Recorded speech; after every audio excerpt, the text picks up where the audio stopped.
Okay. You got it. Lucas, is there anything you want in these every time or anything? Any kind of plugs or anything? Sweet.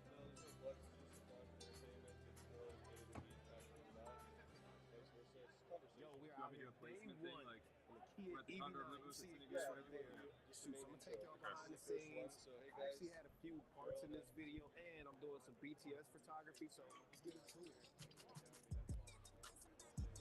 Stage 30. Clean your hands. I think I'm doing a good job. Let's see it. Send me you at one. You what? Send me here at one. Right. What's he doing at one? Stop throwing me off. Hello, everybody. We're here at CineGear 2025 at the Condor Blue Booth at stage 30. Did I get that right? And I'm here with Shane Hurlbut. I was sent a little bit of prep, a little bit of brief on you, but I threw that aside because I have some other things of interest about you that I wanted to talk to you about. Because unless I'm mistaken, you're responsible for a lot of the music videos I watched as a kid. Yes. I'm not trying to date you there in terms of age. Go ahead, date. Date away. When I was so young. I was so date away, because this is the beauty of like understanding that even though a veteran cinematographer, and I've been doing this for a long time, I'm like a 5-year-old on set every day. Well, I was also going to say, not that, like, since then, if literally just go to his Wikipedia page, is the storied career of shooting like major movies. But I couldn't get over the fact that like November Rain by Guns N' Roses, I've seen that music video like more than I've seen the movie, just because like, and I feel like there was like some Stone Temple Pilots stuff, maybe Nirvana. This was my early 90s music life, right? Anyway, I guess I had purely for my own self-interest. How was that? Oh my God, that was the I think one of the most amazing times in the music industry, as well as music videos. November Rain, it was 2.8 million was That's the budget. the iconic jumping on the piano, like, right? Exactly. We were at the Orpheum Theater. I lit that whole thing up. We were at a church, and Axl Rose would not work during the day. So I was like, wait, what? This whole wedding takes place during the day. And they're like, yeah, Shane, I understand, but we're going to start at night. So I had 56 18Ks on scaffolding towers just to backlit the stained glass. I had two 12-light Muscos blowing through both rosary windows. And I have these things where I call them light mirrors. So I woke up in the middle of the night at 2 a.m. because I was like, how am I going to bring day ambience into a cathedral? And I was like, oh my God, I remember seeing skylights at the top of the cathedral. I'll be able to put chain motors up there, bring a huge rock and roll truss rig, hang 180 space lights, and then suspend them up into the ceiling, and that's going to create my day ambience. Now I got to watch this again, because I didn't think it was like a day for night or whatever you want to call it at all. I'm trying to remember. Wasn't it also like, am I misremembering it? Wasn't it two, like, where you jump back and forth between, was there like an outdoor and an indoor? Yeah, there was an outdoor one where it started to rain and people were jumping all over the place and everything, and shit was going everywhere. Was that time of day, or did you change that one too? No, that was daytime, actually. And then the cathedral was all that's cool. Basically day for night. I had 12 4,500 amp generators, and we were refueling them every 30 minutes. How long does it take to do a shoot like that? That was 3.5 weeks, that whole music video.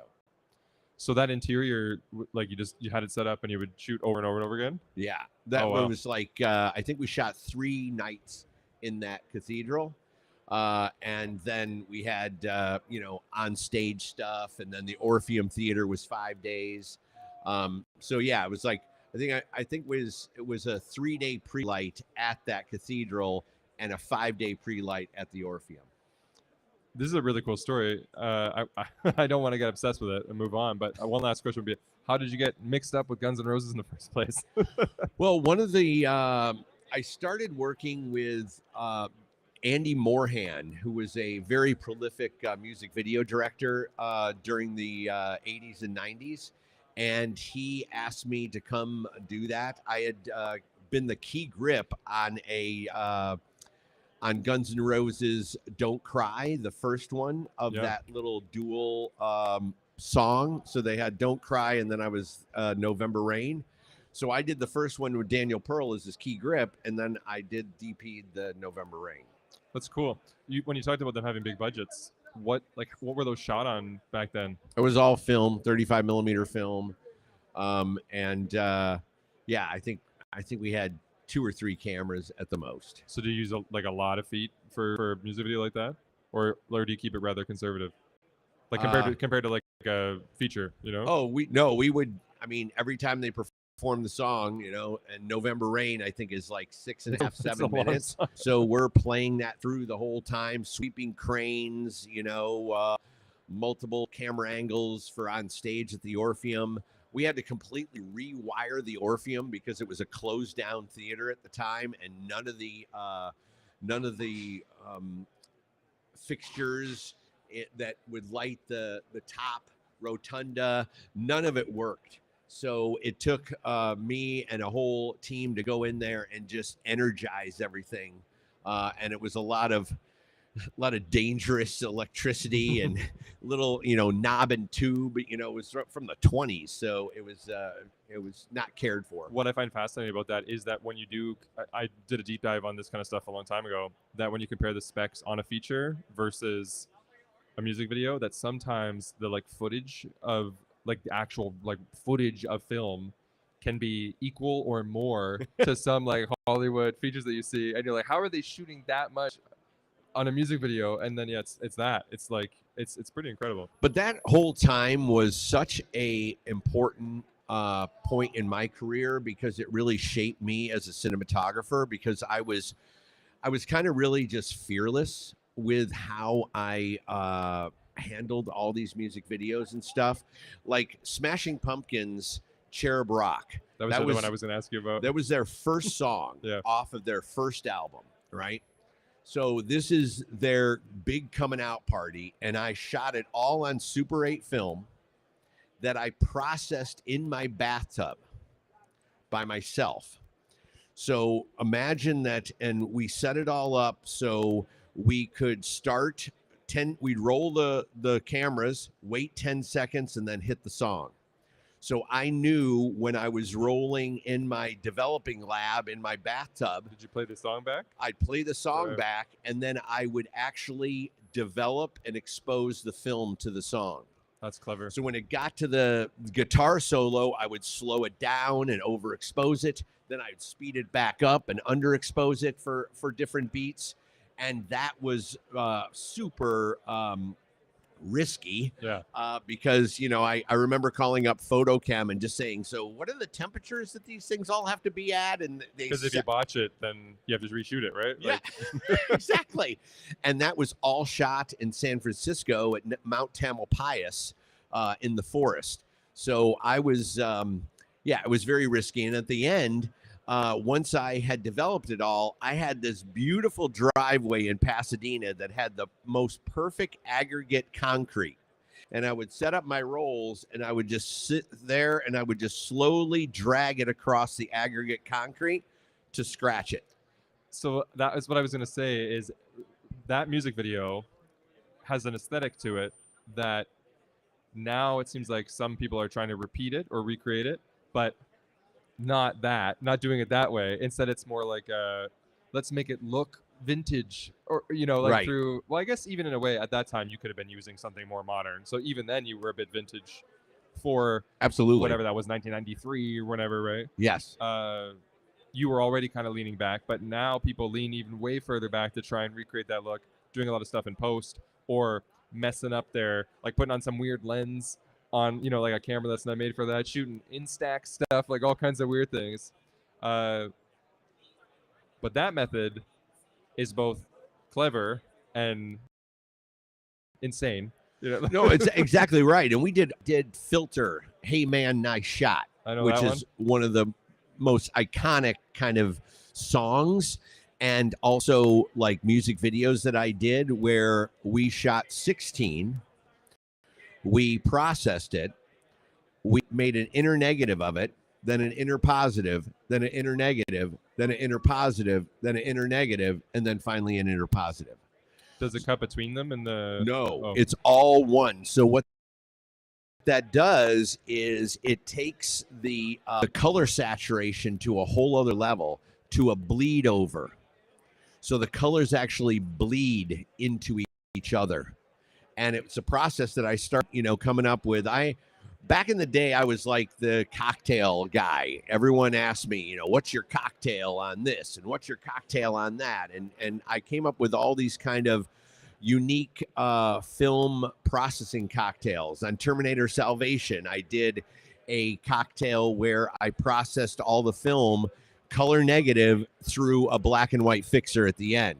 So it left 20 times the silver on the negative and stripped almost all the color except a little bit of like a bypass, like not like bleachy, but like there's a little bit of like you don't actually get the contrast of a bleach bypass because of it was called the Oz process at the time. Came up with Mike Zachariah and Doug Osmond, I think. I was gonna say because of the show, but no, because of the guy's name. Yeah. So that was something that was used because once I did the tests on that, I was like, oh my God, the only color that's still, cutting through all that silver was red. And then when I showed that to Mick G, he was like, oh my God, this is amazing. The Terminators have their red eyes. Yeah, it does work. That's going to be the bold statement. They're metal, basically, right? Exactly. So and the, we had seen so many post-apocalyptic movies that were brown on brown on brown. Yeah. And this process left all that silver. So instead of the desert landscape, it's the much reeds, cooler. Yes, yeah. they were gray, gray reeds, gray sand, cyan skies. Lines up better with like an ash, like a nuclear fallout. Exactly. Kind of thing, That's and then I just smoked everything like the world was continually on fire. So everything was smoking. The whole earth was smoldering. When did you last use film? Or do you still mess around from time to time? Last used film on Deadfall. So that would be 2011. Is Deadfall what's that Australian guy's name? Eric Bana? Eric Bana, and Charlie Hunnam, and Olivia Wilde. Olivia Wilde. Yeah. Actually, I haven't seen the movie since it came out, but I remember it kind of staying with me for a while. So I feel like I enjoyed that one quite a bit. It was like kind of a mystery thriller kind of thing, right? Yes. Yeah. With a twist, I think. I don't want to say anymore in case. I mean, can you spoil a movie that's 20 years old or whatever? But that was the last film. Yeah, that was the last film. I shot that. This was when the Alexa had just started to really come out. And it was still somewhat untested. And I did another cocktail there because it's so violent and vicious, the movie. What Eric Bana is like, this literally, he just starts killing everyone, to try and save himself. So I wanted this winter landscape to not be harsh, because his violence was harsh. So I processed the whole movie. So it had a lower contrast, and all the snow looked like a velvety winter wonderland. So mixed with the winter wonderland and velvety snow that was soft in contrast and didn't have as much detail was mixed with him shooting and slashing people's throats and all that kind of stuff. I didn't want to do a hat on a hat. The interesting thing about that movie from my memory is that I believe both of the promotional materials, the poster, probably the trailer, and some of the memorable scenes it's a winter wonderland film. But there's also quite a few, just feels like you played it straight into your dialogue scenes. That maybe the contrast there, they're warm and just kind of like, like just close-ups, people talking, like having, and then there's this like snow stuff that happens alongside that. Yeah. That's what always stood out to me, is that it goes from like a soap opera to a murderous winter, like Exactly, and I wanted to make that environment, which was like the Sissy Spacek home, Yeah. to be warm Yeah. and inviting. And this was Thanksgiving, and Charlie shows up with Olivia Wilde, which is kind of his girlfriend, Yeah. and that whole way that they come together, and then Banna's there and he's holding court and he's got everyone at gunpoint and enjoying pie and a nice turkey dinner. it does a fun thing too, because that it's the winter outside. So yeah, it creates this inviting environment that's also not really hospitable, but it's No. supposed to be, So there's a fun Exactly. irony there. Yeah. We have a little bit more time, so can you tell me a little bit about what's the film I think? Into the Deep? Which one? Is it Into the Deep? No? Which film right now? No. I wanted to steal another old one before. Oh, Into the Blue. Into the Blue. That's what I was thinking of. Yeah. Into the Blue with Jessica Alba and Absolutely, Paul yeah. Walker. Yeah. Like I said, you have a deep catalog, so excuse me if these are the ones that stand out to me or whatever. But I found that film had a peculiar look too. Time-wise, that would have been before, right? So That's 2003. So that's still film. All film. Yeah. I shot that with 14 cameras. Oh wow. So I had 4 cameras in underwater housings that we had built specifically for the movie. We did not go with the Hydroflex, design that was a big, almost like 3 times the size of a basketball. So we engineered with Pete Zuccarini, who is my underwater director of photography, to do the low profile mag. I guess you need a separate underwater guy, don't you? Because Yes. they have a whole set of skills that Exactly. Yeah, that makes sense. So then it became more of a missile. Yeah. So, and that made it much easier to swim because never before had you seen a camera move like this film. It was, and I never understood, everyone treated underwater prior to this movie where they would literally go to the bottom of the ocean, wherever it was, 25 feet or whatever, so you can still keep, color tones and everything on the skin, pull off their fins and just pan the camera. And I go, no. We're going to be a helicopter, a drone, a techno crane, a steady cam, a dolly. The camera is never going to stop. Did you build any kind of propulsion into the?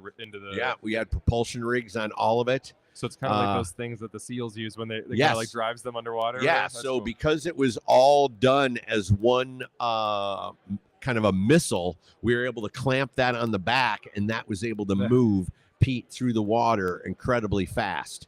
Plus, he's an insane swimmer. The dude is a fish. So that enabled us to just handle the underwater in a very unique way. And then I wanted to light it where he could spin 360 degrees. He had no boundaries. So I came up with a whole unique lighting style that was lit from above from the treasure hunting boat. So I hung underwater pars, HMIs, and tungsten that rung the whole side of the boat. So all the way around. That fired down on whatever they were. And then Jacques Cousteau, remember that guy? Yeah. So he was I never met him. No, exactly. He was so into this project that he gave us this amazing flashlight that was like about this long, about 4 feet long. It was a cylinder, and it had all these different attachments, and that's what we use to be able to navigate the underwater. Oh wow. And so it was really we did 99 days underwater and 60 topside. So it was a monolith. It's interesting how these things that I've, like I said, self-indulgently asked you about, I have my version of what I remember seeing, and then to hear more of the interesting thing about behind-the-scenes stuff is it always makes you almost want to go back and be like, let me see what he's talking about now, and then actually see it from another Absolutely. angle. Yeah. The advantage is that obviously you don't want to be taken out of the movie when you watch it the first time, Right. but then afterwards you can go back and be like, no, let me. And a lot of this has been interesting. I'm going to go back and especially I have to watch the November Rain video again now just to be like, what is he talking about? That was all that light's fake light, I know this isn't really a press junket, but if there's anything that you're working on currently that you can talk about, I'd be curious to hear it before we wrap. Yeah, so I just finished Way of the Warrior Kid, which is with Chris Pratt and Mick G directing, Okay. and Linda Cardellini. It's a beautiful coming of age story that really addresses bullying, which was very important to me because I was bullied as a kid. I was short as hell when I was a kid, so everyone beat the hell out of me. And then all of a sudden in 10th or 11th grade, I grew like a foot. And then I started kicking their ass. But up until that point, yeah, I was bullied. So this is something that's coming out Thanksgiving of 2026. Unfortunately, in the end of the movie, the third act, the whole Cleveland National Forest goes up in flames.